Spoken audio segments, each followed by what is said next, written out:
Now, I've never been a fan of Christopher Columbus, and when I did research on Columbus and the thousands of humans he enslaved and put to death for gold, I was ashamed of everything he stood for. I just called it greed.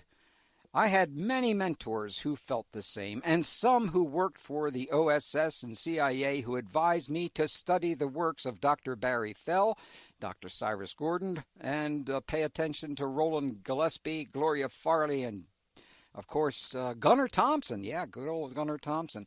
I know he's still alive. And others, and I was just happy to forget that Columbus ever existed. Tonight, our guest knows all my friends, and maybe he even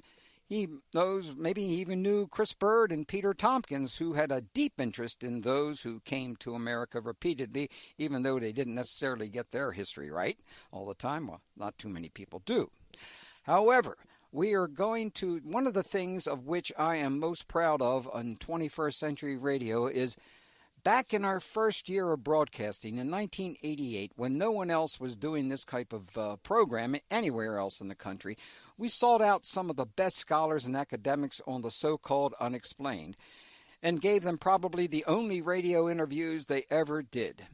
Reading tonight's book about the multitude of discoveries that indicate many people's travel to Americas on a regular basis reminded me of these early years of 21st Century Radio when we did interview such notables as Barry Fell and Cyrus Gordon repeatedly on these subjects, and we pulled out those old interviews to enjoy and have recorded a 5-minute clip of Uncle Barry Fell telling us about the discovery of the Peterborough petroglyphs in Ontario, and we'll play that for you a little later this hour. It's a great story. Our guest tonight is Carl Lehrburger, and he studied archaeological and sacred sites in the Americas with a focus on ancient world peoples in America before Columbus. And for more than 25 years, he's probably done this many lifetimes. He has published articles in Ancient America, one of our favorite magazines. He's an avid traveler and explorer, and he lives in Talent, Oregon. And the book we're going to be talking about is The Secrets of Ancient America, Archaeoastronomy, and the Legacy of the Phoenicians, Celts, and Other Forgotten Explorers. Welcome to 21st Century Radio, Carl. Hi, Bob, and greetings to 21st Century Radio listeners. It's just wonderful to be here. How's your pitching arm tonight? Is it all right? Yeah, you're doing great. No, I'm doing all right. What about your pitching arm? Is it doing okay? You got a curveball or what? I think I've been sitting in my desk too long and getting calluses, so I got to put the body to work. Okay, well, it's about time we did. So we're going to put you to work tonight. Here it goes. You ready for this one? I am. Yeah, all right. Why did you write this book, Carl? Well, that's, of course, the beginning point, and it's kind of a segue to my own history. But, I guess the short story is that the bewildering contradictions, with the modern historical narrative just became overwhelming. And I felt like I had been bumping up against a huge bubble that is the new history of America versus the old history of America. And that old history, is kind of segued from your introduction, talking about Columbus and how Columbus discovered America, and he was the first explorer, and we have a priesthood that in the book Secrets of Ancient America I dubbed the archaeo-priesthood that have preserved this old history that the Native Americans and their wisdom and their culture grew up in isolation, but this old history, archaeo-priesthood philosophy has been challenged by diffusionist scholars, some of the great ones that you've mentioned, like Barry Fell and Cyrus Gordon, who wrote before Columbus, and Gunnar Thompson, who wrote A Discovery of America.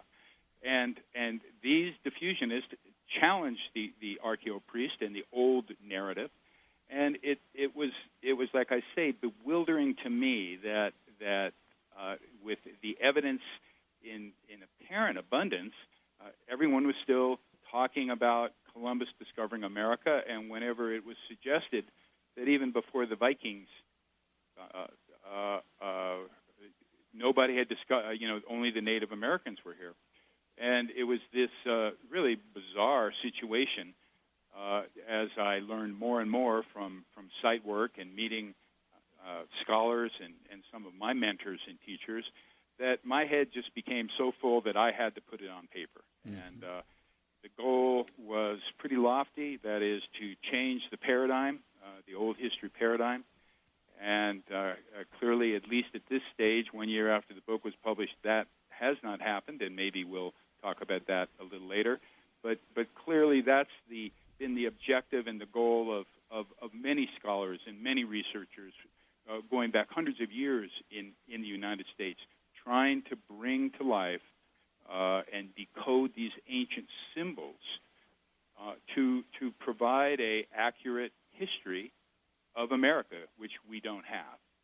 So the point of writing the book was really to reveal what I had learned through my teachers and site work with the hope of changing the paradigm. You have done a terrific job. Now, terrific's, well, it's not the best word to hear because it's beyond that. We really needed this book, Carl. We really did. Because the good thing about it, many good things about it, but you tell both sides of the story. And that is what, when other people have written something about this, unfortunately, they didn't tell both sides. And that leads to problems, obviously, because those problems are going to pop up sooner or later. And that's one of the reasons why I think this book should be a bestseller. Should be in every high school and college, period. And as a matter of fact, when I'll be giving my talks at Johns Hopkins University, I'll be mentioning your book. And because most people need to read this kind of material. So congratulations, and I won't compliment you anymore. So I don't want to embarrass you, but you've really made sure that we got this book at a time in our history of this country then we hopefully that the priests of all of this eventually, well, as usual, they'll pass on. That's how history changes. I was told that a long time ago that's what's going to happen. When they all die, then it will eventually change. If I could just comment on what you said about universities and colleges and high schools. Usually, this subject comes up toward the end of the interview, but it's such an important part of paradigm shifting, that is education.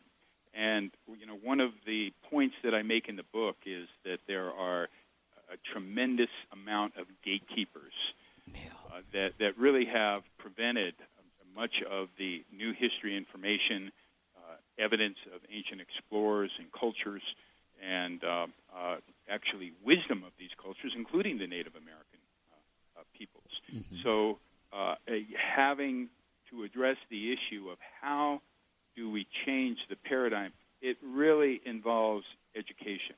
And this is one of the biggest challenges that people who are trying to bring light to this subject encounter, because the gatekeepers at the universities really have done an incredible job of preventing this kind of diffusionist research, where, as an example, you could go out to the Four Corners area in North America in the summertime, and you'll see dozens of archaeologists and scores and scores of graduate students crisscrossing these ancient, mostly Anasazi site, Native American sites, and important, but certainly over very, very heavily studied. Yet you'll find in nearby areas where there are evidence of ancient travelers from Europe or from Indus Valley that you can find in New Mexico and Arizona, and throughout the Great Basin, you won't find any archaeologists or any graduate students there. They stay away from these petroglyph sites. Some of them have ancient writing in them that can be attributed to European cultures. You won't see them there. So we need a new generation of scholars, of epigraphers, those students that study ancient writing systems, archaeoastronomers that take archaeology to a new level of looking at how the stars and the planets and the position of the sun and the moon influenced ancient cultures, and new students willing to take on the old history paradigm that really has its roots in Columbus discovered America. So it's such an important point, and we're hopeful in the coming years that good universities and good colleges are going to have new history integrated into the history programs. And it's really going to have to involve not just a teacher here or a professor there suggesting that students read Barry Fell or read Gunnar Thompson or if I be so fortunate, Secrets of Ancient America. But it really goes to designing the curriculums and getting the infrastructure in place so that we have a free dialogue that goes on, that it's not controlled by one group of ideologues in the archaeological community, which is what we see today. And I'm here to suggest that we will know when the paradigm has shifted when we see National Geographic magazine doing stories on the ancient Celtic travelers of North America, or the Smithsonian magazine taking a look at ancient European languages found in specific Native American tongues. And when we see these major institutions like Harvard and state universities that have curriculums that students and graduate students can go to some of these, quote, controversial sites, unquote, and do extensive investigations that haven't been done. The truth is that there is evidence, and there are petroglyph sites that prove Europeans made it to America hundreds and thousands of years before Columbus, but these sites have not really been professionally studied. They've mostly been looked at on the surface, looked at from the point of view of studying the petroglyphs and studying the archaeoastronomy, and in some of these sites, the languages that seem to be on the walls, the cave walls. So with this new paradigm coming and the integrating a much more holistic approach to history that includes not only ethnology, but it includes archaeoastronomy and epigraphy and all the integrated sciences that's really going to paint a picture for us. That's the day that we're all shooting for. And that's when we're really going to see the new paradigm and a realization of the new history of America. Columbus did not discover America. Okay, we have, take a break here. Secrets of Ancient America, Archaeoastronomy and the Legacy of Phoenicians, Celts, and Other Forgotten Explorers, published by Inner Traditions, thenewhistoryofamerica.com. Go to that website. We'll be right back. Our guest is Carl Lehrburger, Secrets of Ancient America, Archaeoastronomy and the Legacy of the Phoenicians, the Celts, and Other Forgotten Explorers, Inner Traditions. I love that title.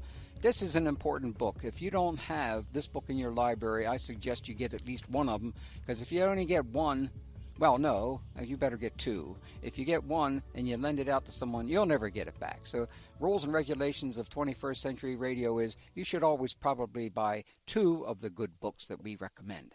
Do you think that's all right, Carl? Oh, please do. Okay, please do that. Pass it along. Pass along the good word. All right. Okay, now, obviously, we all have mentors. Tell us about yours. Well, I like to say, and it's not my quote, that to see a new history of America, you have to stand on many, many shoulders. And you just have to say at the outset at the outset of an interview like this that no one person can ever discover a new history or write a history. It's really through the contributions of teachers, mentors, and the previous researchers, and in this case, generations of researchers that have led the way. And I'd like to, I guess, start when I talk about my mentors and teachers with Barry Fell. And like so many diffusionists, beginning in the 1970s, people read Barry Fell's book, America BC, and they couldn't believe it. He laid out a history of America that just was contradicted everything that we had been taught. And of course, it was the benefit that Dr. Fell provided all of us in terms of opening the door. But we all really had to take a step back when we saw the kind of criticism and the kind of really slander that Dr. Fell underwent, as well as nearly all diffusionist scholars. Now, one thing that on the negative side that myself and my colleagues learned is that in spite of his great work and in spite of the revelations, Dr. Fell made mistakes. And it was mistakes in his research methodology and his approaches. And he would often take drawings that people did of petroglyphs, who would send them to him in Cambridge, Massachusetts. And based on those drawings, he would, using epigraphy, he would interpret the writing systems. But many times these drawings were flawed, and the characters were out of order, and he was interpreting things that weren't there. And when the critics brought this up, they were right. Some of his methods were sloppy. So one of the takeaways from that is that going down this road, you got to get it right, and you just can't take other people's word for it that this is a Hebrew tablet sitting in a museum. No, there's been so many fakes along the way that by passing along information that yes, that tablet is Hebrew, all of a sudden, I or other researchers become part of the problem. So there was a break that occurred with Barry Fell's Epigraphy Society, and two of the scholars that broke with Barry Fell, Bill McGlone and Phil Leonard, were focused on studying Celtic Ogham, or Celtic writing in Colorado that had appeared on, I'd say, dozens of petroglyph sites. And these two scholars, both of them were retired when I met them, and Bill McGlone is passed away in 2001. Phil Leonard is retired and still alive. These were the real McCoy guys. These were the guys that devoted their life to going out on the field, meeting with ranchers, finding these sites, writing professional papers, giving professional presentations, being called on to testify at hearings. And, I guess you'd have to say they took the brunt of the very angry response of the archaeo-priesthood, who thought they were kooks. And just a quick example of what I'm talking about at a site that I highlight in the book called Anubis Cave, that is filled with Celtic writing and petroglyphs that are aligned to Celtic holidays. The archaeo-priesthood claimed that McGlone and Leonard drew the petroglyphs there, chipped them out and drew them, because they were the only people capable of that kind of knowledge. And it was such an absurd claim that what McGlone did was he was able to show that there was some graffiti in the cave that had been done like in 1898, and he demonstrated how the graffiti went on top of these original petroglyphs to prove that it couldn't be him.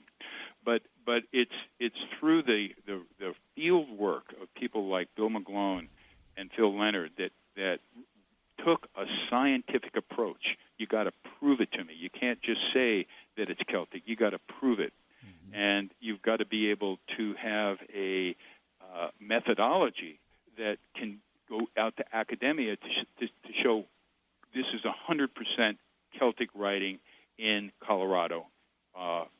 And we can't exactly date it, but we can give it a time frame of 1,000 to 2,000 years, or whatever the case may be. So it's not just the pioneering work of Barry Fell that inspires me, because it takes more than a pioneer, but it's actually the scientific, the hard researching that goes on that I learned from Bill McGlone and Phil Leonard.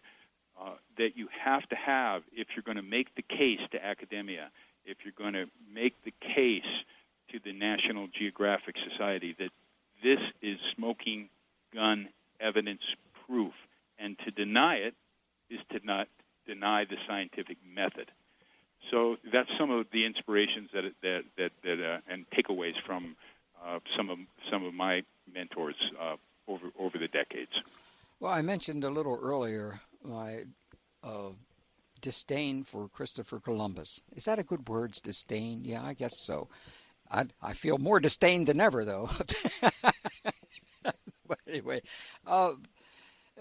you start with what you call the Columbus mythology. Let's talk about Columbus now. Well, Columbus is, of course, a very pivotal figure in the history of America, because according to the white version, the Christian version, that's when the history starts. And to get to an understanding of Columbus, we really have to do our best to separate the myth, from what actually transpired. And some of these myths are that we're told Columbus was seeking a passage to India, and it was just kind of happy chance that he found, the Caribbean. Well, in my research, I concluded that was a total fabrication, that Columbus knew exactly where he was going. He knew about it. He knew about America from both many, many Arab maps that he had. He and his brother Bartholomew had accumulated from the abandoned libraries of Toledo, Spain. So he had access to the maps, and by the way, these went into his personal collection, whereas you had manuscripts from these libraries make it out on mathematics and literature. The maps didn't make it out. So I'm pretty sure that Columbus had the Arab maps that was very specific with the trade winds and some of the passageways. But he also quite likely had Viking maps. His wife, Felipe, was intermarried with the Drummond Sinclair family, part of the very famous Henry Sinclair, who was Prince of Orkney Islands, and who reportedly traveled to America in the 1390s. So it's quite likely that from his wife, if not maps, he actually had stories. So he and in addition to that, he had the experience of sailing to know about the trade wind and the currents, and he knew about how long it would take. And so he didn't take with him jewels and gold that he was going to give to the great Khan if he was going to China or India. No, he took little beads with him. So and also, the whole story of him coming and planting a sword and claiming the Americas for the king and queen, that would have been a bad move if you were dealing with the great Khan. So the whole mythology that, it was happy chance and he made it here, just kind of by luck, nothing could be further from the truth. And what is being disguised by this mythology is that Columbus was the one to first establish slavery in the Americas.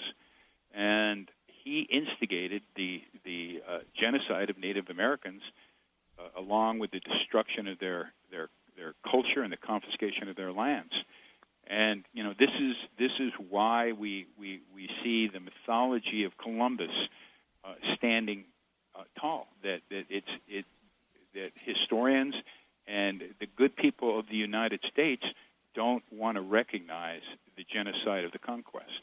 And the professors and the intellectuals and the archaeo priesthood, the archaeologists really don't make the connection between the Columbus myth and preserving that myth by hiding evidence of earlier explorers, because if the whole Christian domination and the whole Christian culture that still dominates the United States would have its underpinning. So it's an incredible part of American history that we still even celebrate Columbus Day, and I'm glad to say that there are towns and states around the country that have done away with it and celebrate it, Indigenous Peoples Day, and an alternative holiday. So this is again what we need to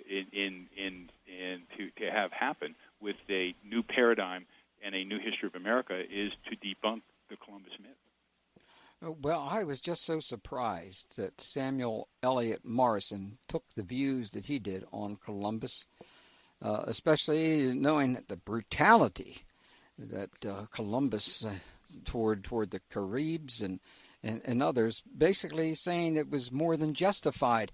I was just so surprised, and I was so glad that you pointed out that these kind of things happen, which gives a very good view that the old paradigm, which Eliot Morison represents, certainly gave Columbus a good deal more credit than he deserved.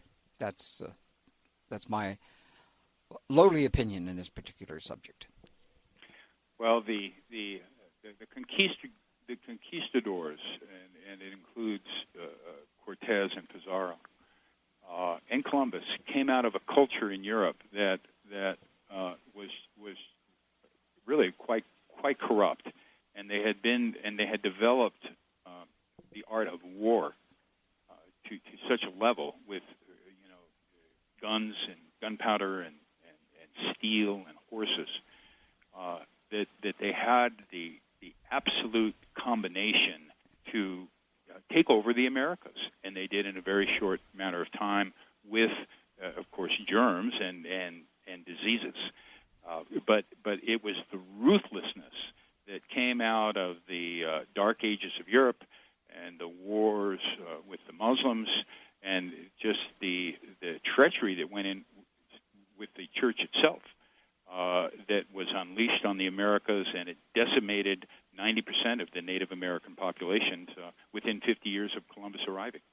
Our break is here, friends. Carl Lehrburger is our guest. Secrets of Ancient America. Let's get to, in your book, you document many foreign travelers in Americas before Columbus. Who were they, and why did they come here? Well, that's a great question. Who and why did they come here? I'll begin by saying that from the point of view of history, Columbus was last, not first, and that's one of the themes of the book. The focus of my research, and I'd say 5 chapters out of the book, were devoted to the Celts.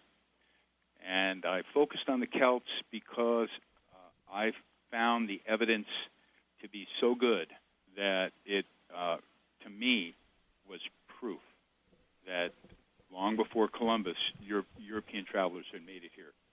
And the smoking gun evidence was not just in one location or not just in one site, but really stretched across half of North America.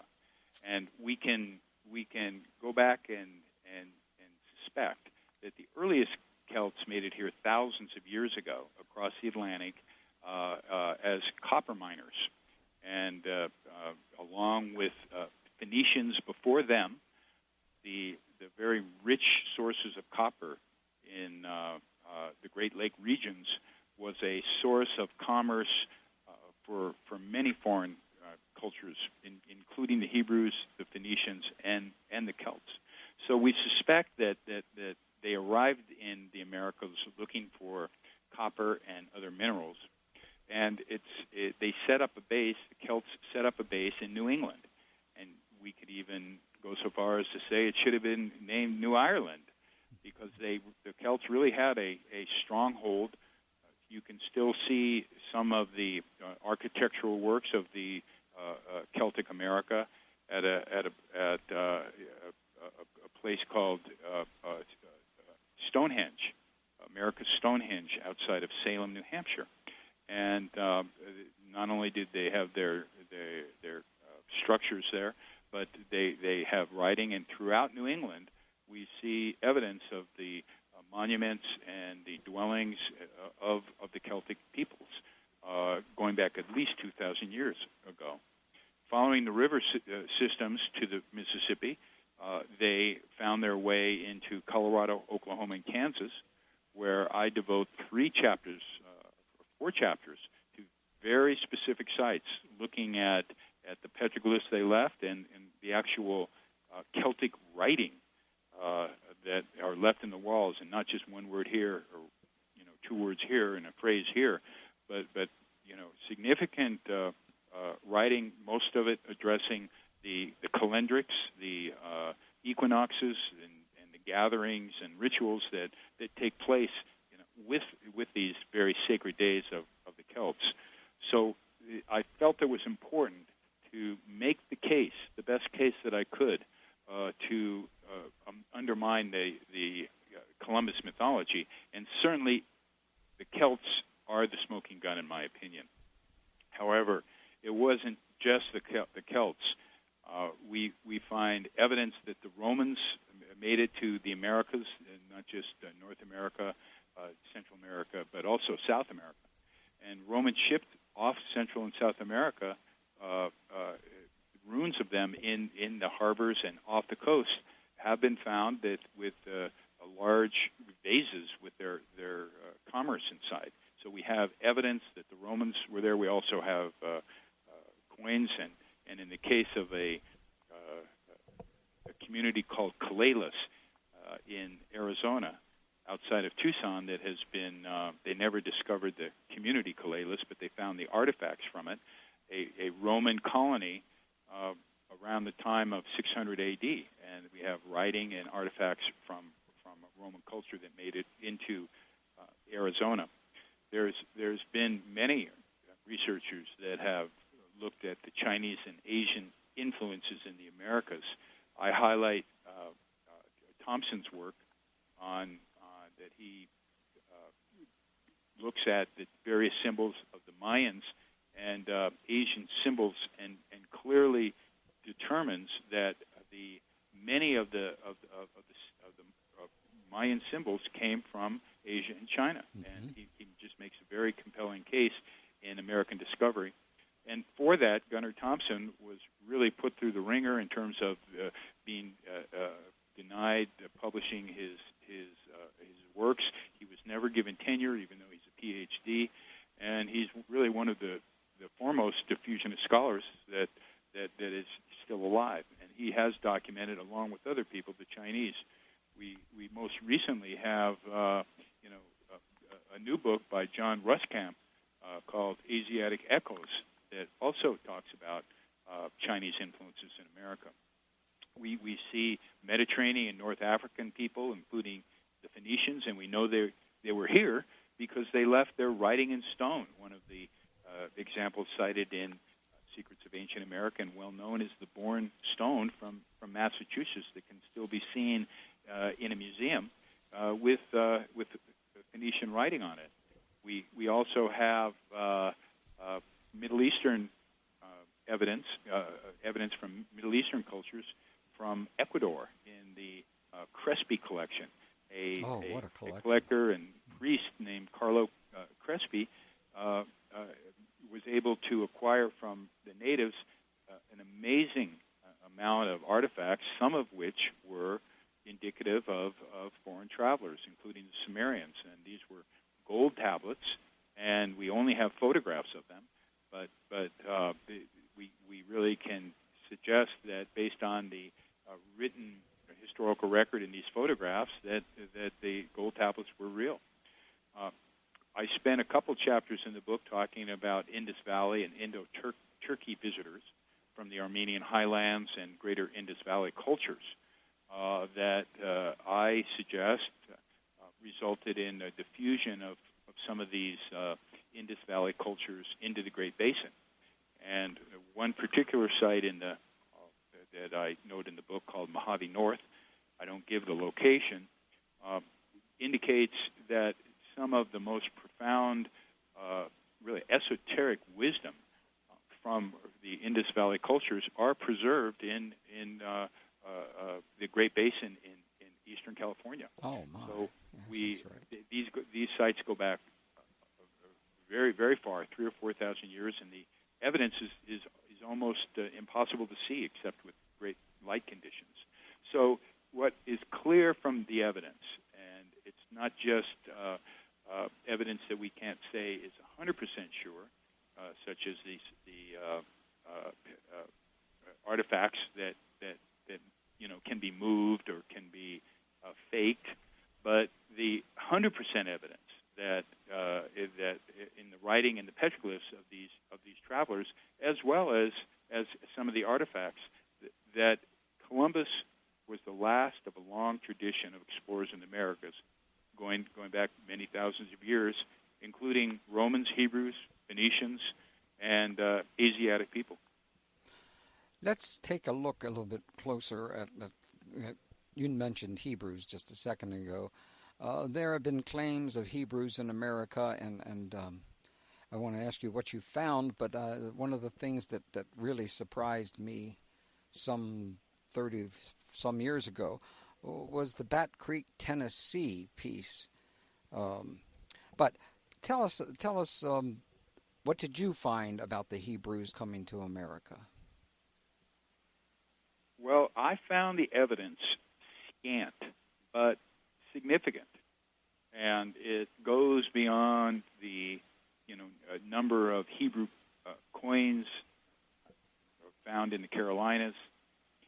It goes beyond the famous Bat Creek stone that was purportedly dug out of one of the mounds by a Smithsonian researcher, archaeologist, and it's a stone a little bigger than the size of a fist or a big cell phone, and it's got like 5 characters written on it. And the Smithsonian originally thought they were Cherokee, but several diffusionist scholars noted that the piece was upside down and was actually a Semitic script. Mm-hmm. Most people who point to the Hebrews in America, the Bat Creek stone is the smoking gun, one of them. But it really points out how any kind of an artifact is hard pressed to be a smoking gun unless it's fixed, such as the Kensington runestone, which was done by Vikings in the 1300s, I believe, in Minnesota, and it was a huge, multi-ton stone, and no one's going to be, faking that and bringing it in and out like you can with an artifact. Nevertheless, the Semitic writing on the Bat Creek stone is indicative of Hebrew influences, but I wouldn't call it a smoking gun as many people have.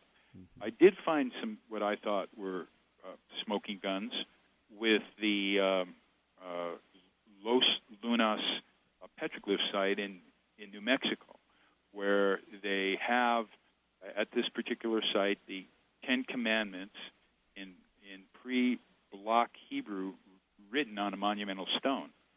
And there's just enough mistakes in it, in the stone carving, to give it credibility, in my opinion. And at this particular site, which is called Las Lunas, south of Albuquerque, it's not just the Ten Commandment stone, but there's other Hebrew or early pre-Hebrew writing at the site that is indicative that the Hebrews, did make it to America and actually had a settlement.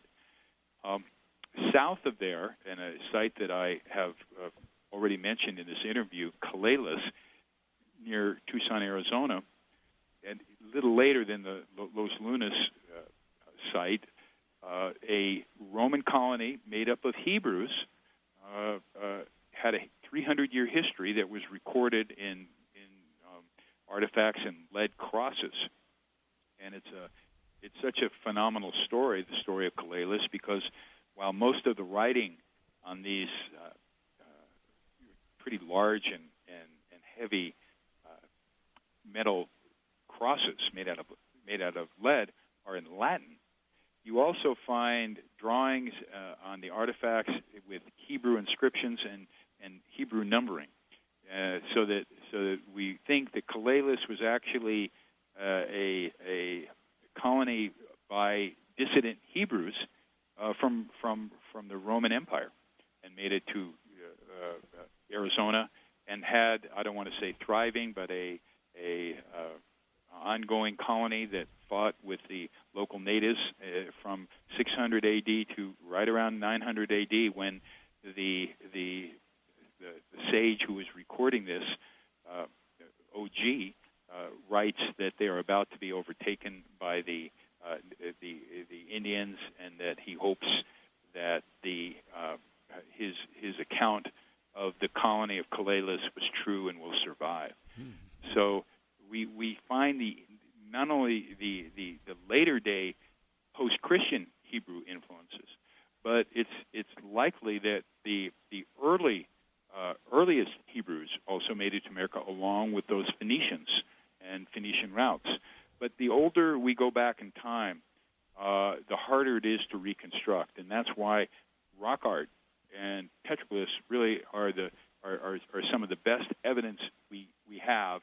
And when we do have inscriptions like we do of the Celts in Oklahoma and Colorado, or the Phoenicians off the coast of Maine, and in the case of the Bat Creek stone, pre-Semitic or pre-Hebrew writing as we find in Colorado and in the Four Corners area, it's very substantial evidence. You're not taking a coin in and throwing it down and saying it's a Roman coin, like the archaeopriests suspect has happened.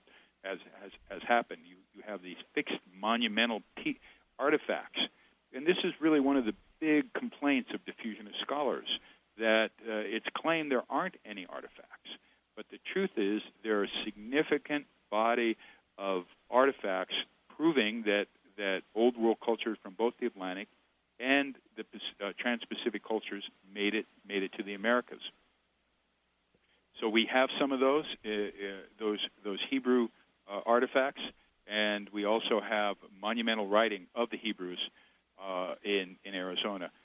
One of the most compelling cases for the presence of Hebrews before Columbus is not artifacts at all, but it is some of the traditions of specific Native American tribes that seem to have been influenced by the Hebrew culture.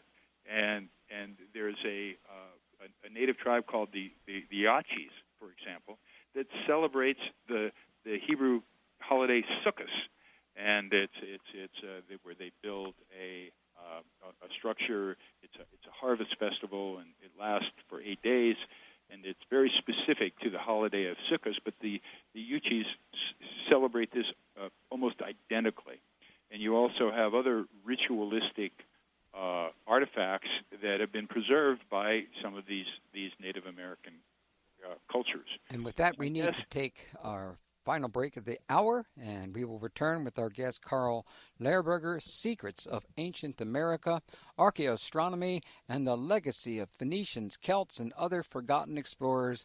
Boy, knowing that there were over 500 coins have been found on the east-west coasts of America and in Michigan, that's quite a few coins from somewhere, huh? Maybe they just had minted them here in America, of course.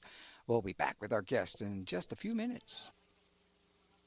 This is 21st Century Radio. I'm the alleged Dr. Bob, Hieronimus, a lowly PhD, hanging out in this part of the megaverse, and our executive producer and research assistant who pushes me around all the time because she's bigger and she's smarter than I am, and that's okay. And now we got a new engineer who's going to run this train about 600 miles an hour. His name is Charlie Hines. Thank you for joining us tonight, Charlie. Our guest is Carl Lehrburger. The book is, and you should have already bought 2 or 3 copies already. You had enough time during our break to do that. We suggested right after the show, go get them.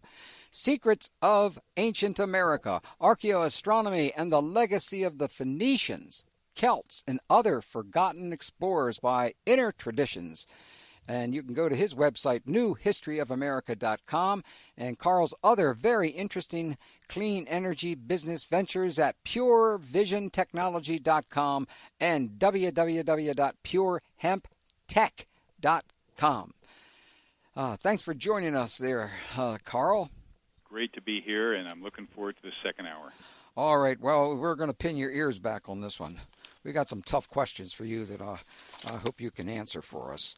I hope so, too. Yeah, I hope so. Well, okay, a lot of your book deals with archaeoastronomy, which you refer to as one of the lost languages of the ancients.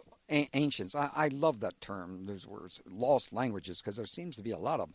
What is it, and what do we learn from them? Well, archaeoastronomy is at least in the modern sense, relatively new.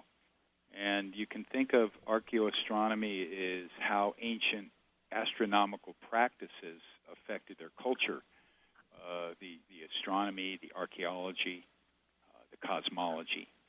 And it's really been the study of astronomical alignments on both ancient monuments and petroglyphs that has revealed this is how the ancients not only communicated, but how their cosmology was oriented.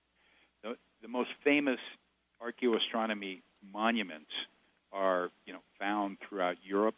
We talked about Newgrange.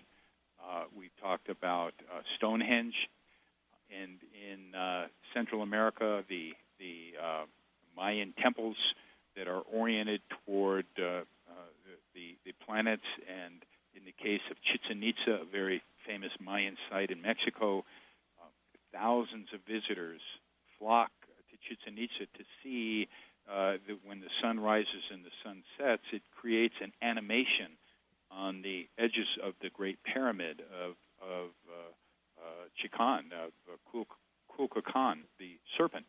And because of the specific alignment of the structure to the equinox, sunrise, and sunset, there's a dancing light show on the back of these monumental serpents that adorn the colossal temple.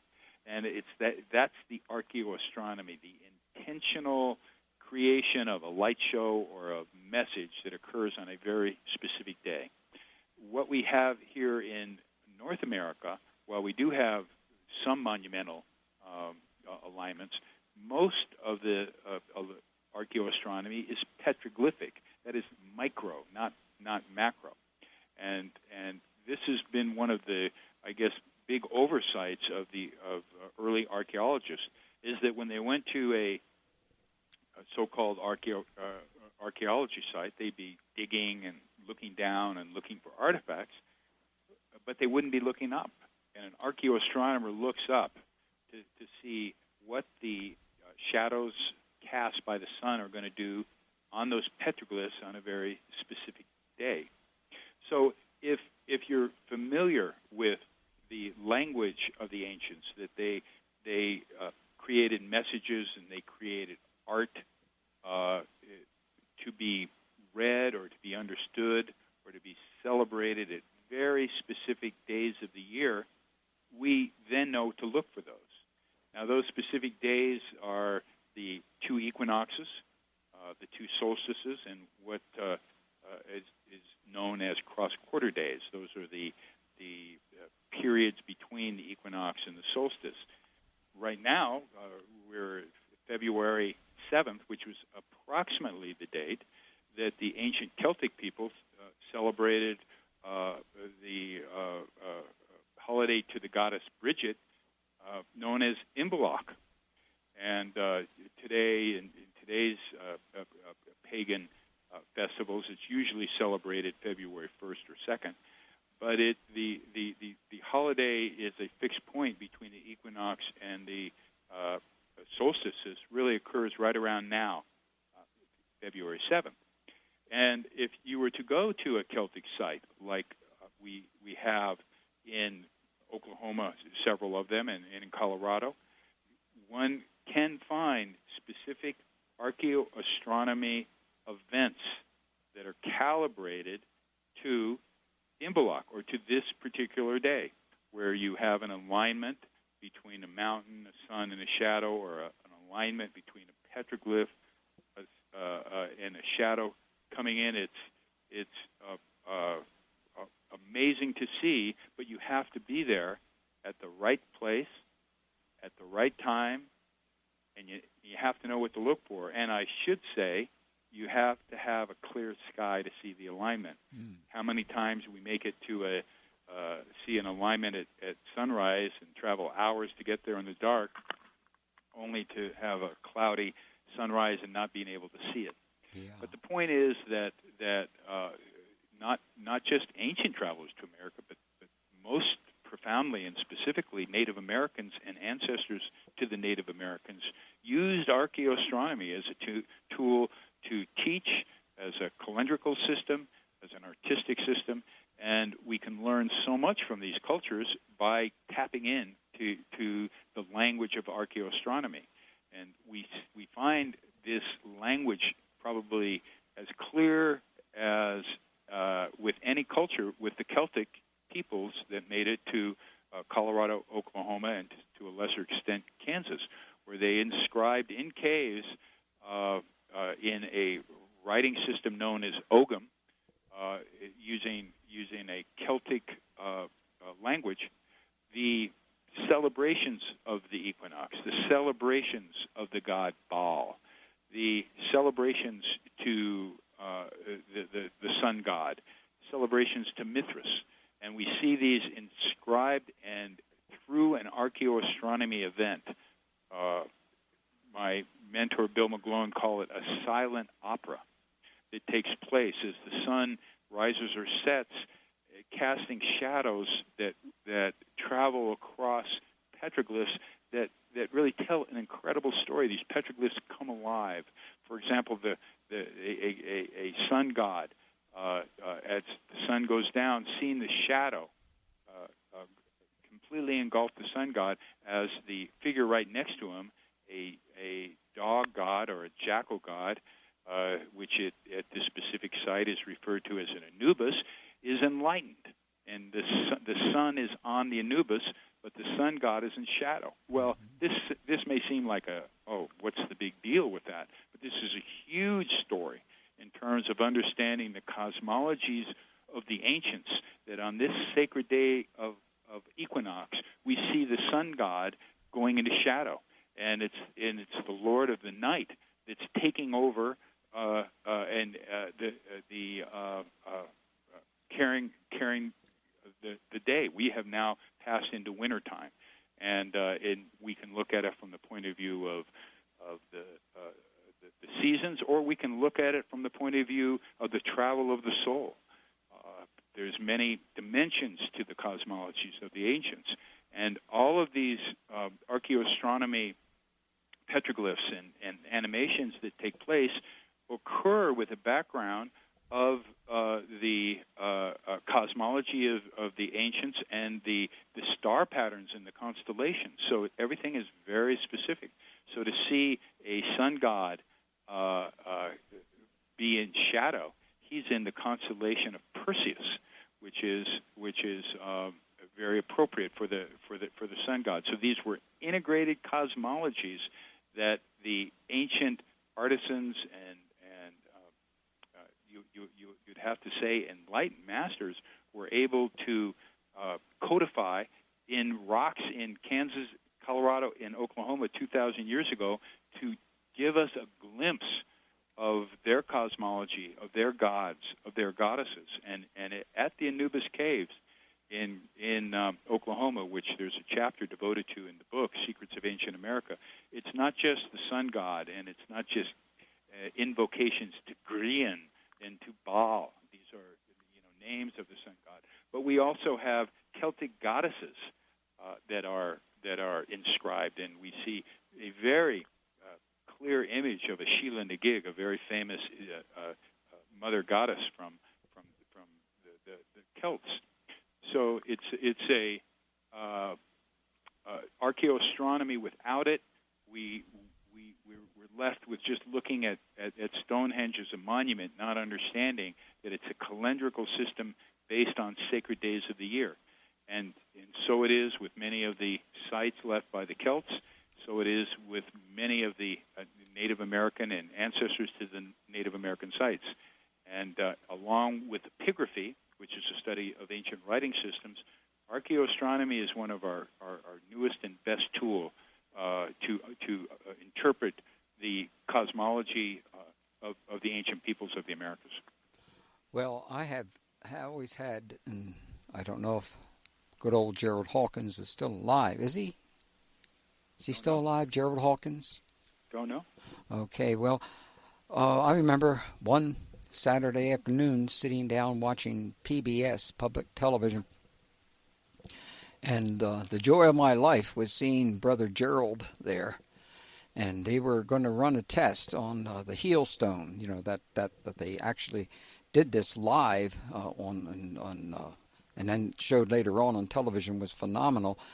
And but he had a lot of people who just did not think that he knew what he was talking about. And that's the very first time when they showed the heel stone, the sun coming up over the heel stone at Stonehenge, that it resolved the problem right in front of everybody. And that was quite a thrill, because normally it doesn't come that clean. There's usually some kind of skullduggery preventing from that kind of information. I understand that there's so much more to Stonehenge than we ever thought from the standpoint of things buried under it. Do you know anything more about that? I don't, and I would use that question as somewhat of a segue to say that the focus on North America left out a lot of different stories, and there were many different parts of our history that, while I have a great interest in and want to document, I did leave out of the book. And part of the reason for not talking about some of these issues, which would include, for example, the giants, is that they're so controversial, and they lack the smoking gun evidence to make the case, that they had to be left out. Yeah. For the time being. Well, I think that's very reasonable. I mean, you have to do that, or if you don't, you're going to stumble over something that is not that important. Now, I made a point in one of the little stories I told about a kiva from Massachusetts, as a round underground kiva structure, and I was with it was a geological club, and they had a field trip, and they went to see this so-called round kiva in New England, and it was so interesting to see that the men that were on our field trip, how they went around and they were taking tape measures of the circle and how deep it was, and taking their notes down, and trying to figure out what this was. But the group of women were there searching on a deeper level. They had their eyes closed, using their intuition, and they reported to us that they had found other chambers. And, wow. Yeah. That's incredible. So the point of the story is that, yes, we have to use all the techniques in our toolbox, some of them that aren't accepted, by the status quo. And we have to stop there. With our guest, Carl Lehrburger, Secrets of Ancient America, Archaeoastronomy and the Legacy of Phoenicians, Celts, and Other Forgotten Explorers, published by Inner Traditions. I'm Dr. Bob Hieronimus, and this is 21st Century Radio. Let's return now to our interview.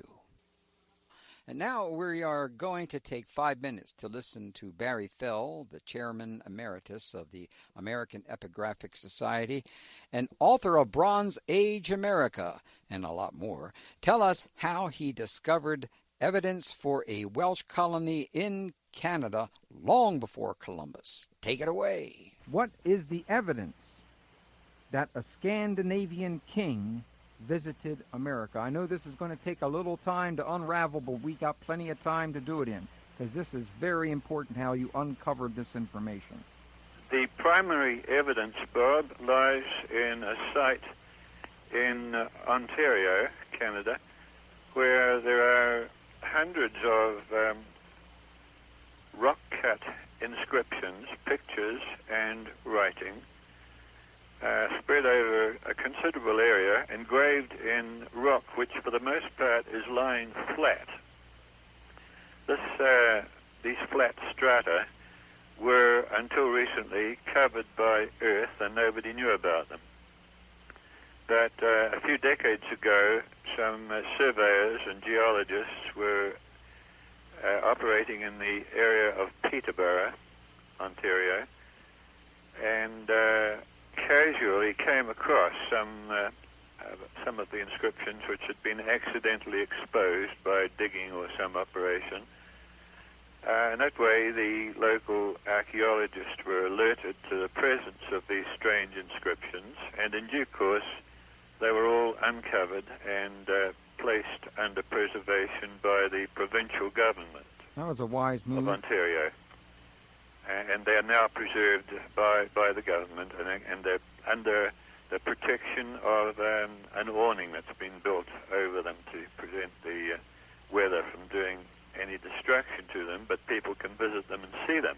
Mm-hmm. When the inscriptions were discovered, nobody recognized that there was writing. It was thought to be just marks.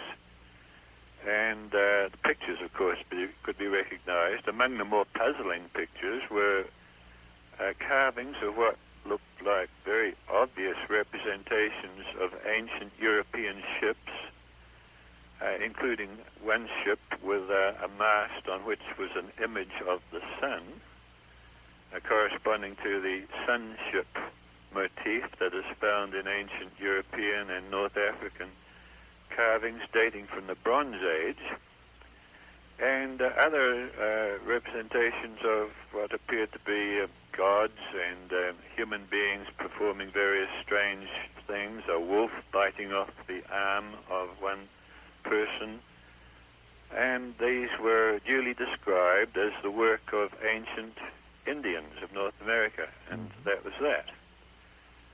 When the local representatives of the Epigraphic Society, which had been established in Canada after we established it in Massachusetts, saw these inscriptions for the first time, they sent photographs to me, and I recognized that the writing was what is called Tifinag, T-I-F-I-N-A-G, Tifinag, a form of alphabet that was used in North Africa for thousands of years, from the Bronze Age right up to the present time. There are people in North Africa to this very day who still use that alphabet in Libya.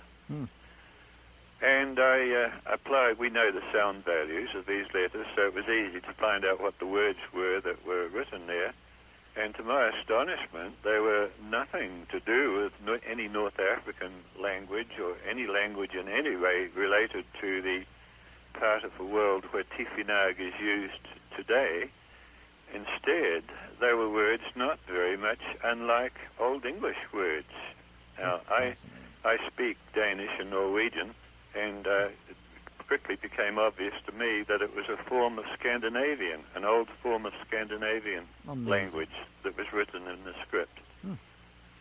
So I worked on the site worked from photographs from the site for a year or two until I had worked out the major details, and it became apparent that it was a religious site established by a Norse leader whose name was Woden Lithvi, worshipper of Woden, and it was for the information of a small colony that he established there to trade with the local Indians, bringing bartering cloth brought from Europe in return for copper ingots, which the Indians apparently were delivering to Woden Lithvi's colonists, and they were shipping them to Europe. Oh, thank you, Barry. How did he do? How did he do on that, Carl? Oh, that's just such a great story, and he really covers the gamut. Those are very famous sites that now exist for the human record that he shed light on, and if it wasn't for Barry Fell, we wouldn't really know about that.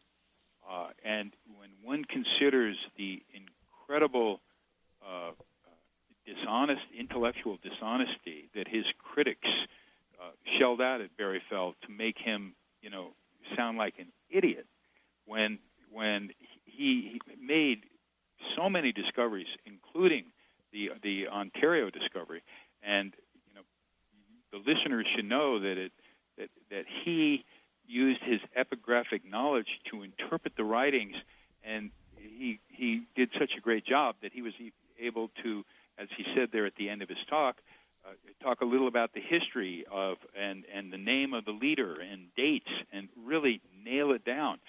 We have similar instances of other old world monuments in North America that like Barry Fell's experience with the petroglyph from Petersburg have not been given the credibility of being real artifacts. And another example is the Kensington runestone from Minnesota that has clear runic writing on it, gives dates, tells the story. I don't remember the year exactly, but 1301. It talks about where they came from, what they were doing there, and these stories are told and left in rock. And the discouraging thing is that these pioneer epigraphers that have taken the time to study them and to crack the code and to reveal it, in the case of Barry Fell, it really led to a backlash that demonized Barry Fell. Mm-hmm. And to this day, one of the worst things that could happen to you in academia is that you be accused of or associated with the ilk of Barry Fell and those other diffusionists. So that was a great clip, a historical clip. There's other clips and videos of Dr. Fell if listeners wanted to see other of his discussions at www.archaeoastronomy.com, a site that is organized by Keen Scott Monahan, a videographer who I featured in the book and is one of the really best videographers that have documented some of these archaeoastronomical alignments. So that's a great clip, and I'm very pleased that you were able to bring it back from the old records there, and let people know that what I'm talking about in my book, is 2 generations removed from Barry Fell, mm-hmm. and to this day, it's not respected, it's not understood, and it leads to being discredited if one aligns themselves with a diffusionist position. Yeah. Well, in addition to archaeoastronomy, you note that you refer to epigraphy. Is that how you pronounce it, or epigraphy? Epigraphy. Epigraphy. Oh, of course, I knew that, yes. Epigraphy. And epigraphers are making important contributions to a new history of America. What is epigraphy, and can you give us some examples? I think we just got one. Dr. Fell was probably the most famous of the epigraphers. And an epigrapher really studies ancient writing. So an epigrapher like Dr. Fell, as the tape that you just played suggested, people sent him photographs of these petroglyphs. Because of his broad knowledge of writing and ancient systems, he's able to kind of figure out what language or language system it's coming from, and then take the time to try to interpret it. Why this is so important in the new history of America is because some of the best evidence of ancient travelers from Indus Valley as well as transatlantic cultures, the evidence is left in stone and it's writing. Now, so many ancient languages have disappeared, and we don't know how to read them. That's why the being an epigrapher is so critical to be getting an accurate picture of history. We have scripts in the Great Basin in Colorado that are been interpreted to be Semitic, pre-Hebrew writing, but we don't have any credible epigraphers from academia coming in and weighing in on that. We have Ogham writing, which is a writing system used in Celtic Europe, written in a Celtic language throughout North America. So the book cites about a dozen sites that has this very well-formed Ogham writing in Celtic that you can read. But we don't have professional epigraphers, verifying what Bill McGlone, Barry Fell, and Phil Leonard discovered in their research. They stay away from a 10-foot pole. So to get the kind of validation in academia that we do have Celtic writing at Anubis Cave, and we do have a phrase at Crack Cave in Colorado that says, when the sun rises, it strikes here. And it's a phrase that's saying on the equinox, when the sun rises, the light penetrates the cave and strikes right here. And where the word here is in Celtic is where the sun appears on that day. Mm-hmm. So making the connection between who were the creators and what actually is intended in the case of archaeoastronomy, or in the case of history, who did write it and what were they doing there, and what was the time frame, as the petroglyph from Petersburg demonstrate. Epigraphy is such a critical part of understanding our new history of America.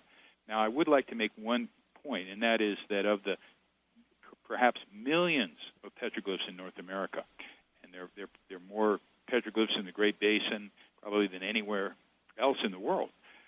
But of the millions of petroglyphs, only a handful, a score, we can really say for sure they're Celtic, or they're coming from Indus Valley, or they're Roman writing, or they're Hebrew writing. There's a very, very few. So I don't want to leave our listeners with the impression that, the old world peoples, were everywhere. They left their mark everywhere, and there's hundreds and hundreds of petroglyphs to find. That just doesn't seem to be the case. However, by ignoring the scores of great sites and petroglyphs that prove they were here is a mistake of the archaeological community. Mm-hmm. Well, we got about a minute left here. I don't know if I should ask a question or we should just move right away. What does my boss say? I'll get back to that question when we return. Thank you for joining us on 21st Century Radio. Our guest, of course, is Carl Lehrburger. Secrets of Ancient America, Archaeoastronomy, and the Legacy of Phoenicians, Celts, and Other Forgotten Explorers, Inner Traditions. Carl, I want to give you that question again, okay? Ready? Are you sitting up straight? I am. Good. Your feet are flat on the floor and your eyes are straight ahead, but you're allowed to chew gum on this radio, so it's okay. Now, here's the question. You document both known and recently discovered new history sites, including evidence of trans-Pacific contact. Tell us about the Indus Valley presence. Did India once rule America as you suggest in this book?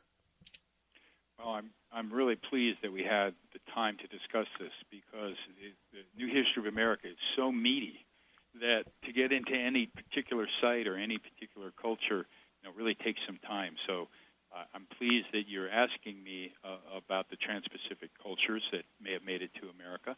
And there is a lot of suggestive evidence that, in fact, long before Columbus and even before the Celts, we had ancient Indus Valley cultures and greater Indo-Turkey cultures visiting and having colonies in North America. The symbols we can find throughout the Americas.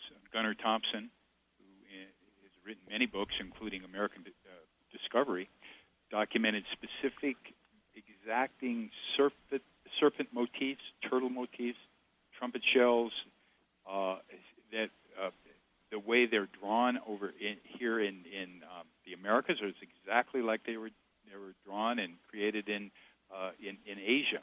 And we also see even games such as Pachisi from India being played in Mexico under the name of Patoli. Perhaps the most famous Indus Valley symbol in North America is the swastika, which we find in many of the cultures of the Great Basin peoples. I was fortunate to be alerted to a site in eastern California that I dubbed Mojave North. I don't reveal the site because it is not protected, and we don't want to bring anyone to the site until there is protection. But this 3-acre complex of petroglyphs is probably the best evidence of ancient Indus Valley culture that did make it to America. And unlike symbols like the swastika and perhaps words in Pueblo Indian languages, when we're talking about the symbols at Mojave North, these are very, very specific to the astronomy and to the imagery of some of these cultures. And at Mojave North, I think we can suggest that Shiva made it to North America. Images of Shiva can be found at the site. We also have what seems to be a unique Shiva linga, which is both a monumental shrine of a Shiva or a penis, and in the context of having a basin or a feminine aspect. So a Shiva linga incorporates both the masculine and the feminine principles. Well, at this particular Mojave North site, we have a unique Shiva linga, and we have various animations, these light show animations that take place on not just the equinox and the solstice, but on the cross-quarter days as well. And we've documented some lunar alignments that take place in very spectacular fashion. Now, these are very, very worn petroglyphs, and if anyone were to go out and take a look at them in the middle of the day, they wouldn't see anything. They're so worn, but under the right conditions, they are revealed, and with the right knowledge, we can see the archaeoastronomy and the messages that were left. And it's very compelling to see the archaeoastronomy at this particular site that seems to have a Shiva image that on the equinox is split by the sun, and kind of a secret image evolves out of that. Now, what would have brought the migrations from India to the Americas? And over the thousands of years, these different migrations were probably driven by many wars, natural disasters, as well as the quest for gold and silver. This particular site, Mojave North, is located nearby one of the largest silver mines in California. So, again, we make a connection between these ancient travelers coming to the Americas and the commerce for gold and silver. Now, this particular site is very controversial. The Mojave North is claimed by the Native Americans to be have been created by ancestors to the Native Americans, and the archaeologists pretty much support that the early archaeology studies at the turn of the century, in the 1930s of Eastern California, specifically noted this site as being a typical Great Basin site. So the archaeologists were there. They decided it was just a Native American site. They moved on. And the most current generation of archaeologists has the same attitude, that this is Native Americans. Say they're not Native American petroglyphs is to dishonor the Native American people. So the audience can begin to understand the controversy involved in revealing a new history by both some of the Native American people that take umbrage and insult to suggest that there is a whitewashing of their culture going on, and the archaeological community that on one hand wants to maintain the mythology of the isolationist position and to deny the diffusionist concept that we have transatlantic and transpacific migrations to America. And within that dynamic, you have amateur archaeologists, you have dust kickers, you have rock art readers, you have esoteric people that have gone to these sites, that have done epigraphic, archaeoastronomical research, have drawn out the petroglyphs, have drawn certain conclusions, and they're completely ignored. They're completely ignored by the archaeological community, and they're accused of whitewashing by the Native American community. So, again, to my point, most of the petroglyphs in North America, 99.999% are petroglyphs from Native Americans or their ancestors. But every now and then, when we come across the smoking gun evidence, or we come across a Celtic writing, or what I suspect are Indus Valley evidence at Mojave North, it's completely discounted. So the evidence must be examined, not just by the amateurs, but this is back to the earlier comments that you made about the universities and the colleges and the curriculums. We need to have the professional archaeologists, anthropologists, epigraphers, archaeoastronomers, at these sites to verify, to challenge what the diffusionists and some of the earlier discoverers like Berryfell are saying. It's one thing to say, oh, anything Berryfell says is not credible and we're not going to look at it. And that's not scientific. It's another thing to say, sure, like any researcher, Dr. Fell, he made mistakes, but it doesn't mean to throw the baby out with the bathwater. You've got to look at each case in particular. And I think when one looks at the evidence at Mojave North of a trans-Pacific culture, it's going to be revealed that, in fact, this is a shrine to Shiva, and that we have probably one of the most significant archaeoastronomical locations in the entire world, where in a 1 or 2 acre area we have over a dozen archaeoastronomical alignments that occur not only on the equinoxes and the solstices, which are very common to Native Americans, but also occur on the 4 cross-quarter days, which is not so common to Native Americans, and is very common to both Indus Valley culture and to Celtic cultures. So I'm very excited about this. It will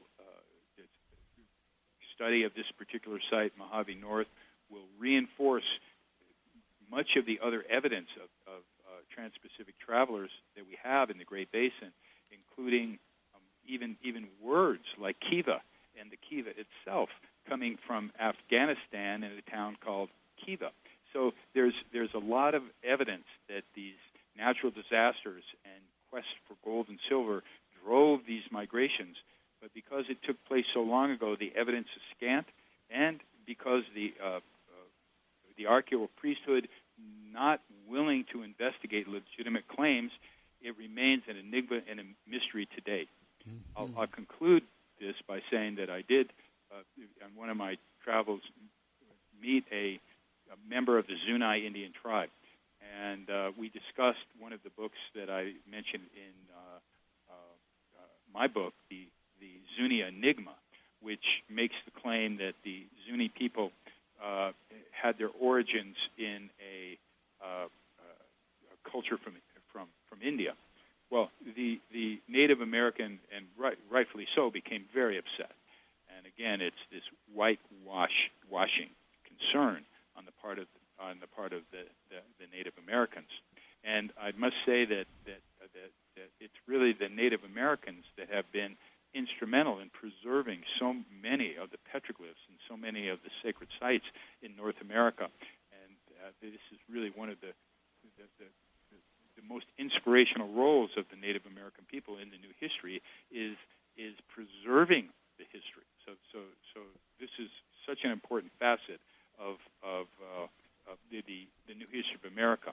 But what the new history teaches us is that all of us, whether we're diffusionists, whether we're isolationists, whether we support Columbus, whether we're Native American, we all have something to learn from the new history of America.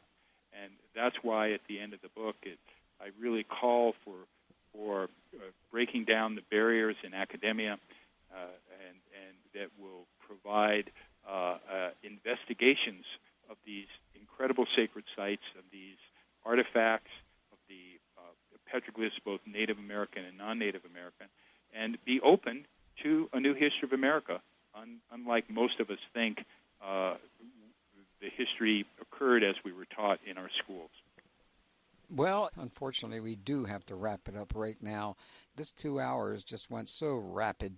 Carl, you've done some really important work, and we can't wait to... You're obviously working on something else, and I hope you can join us again and when we can talk about it. Well, thank you so much for hosting me, Bob, and thank you for your audience. And good journeys to you, and I do look forward to doing another show in the future with you, Bob. I really enjoyed this. Thank you.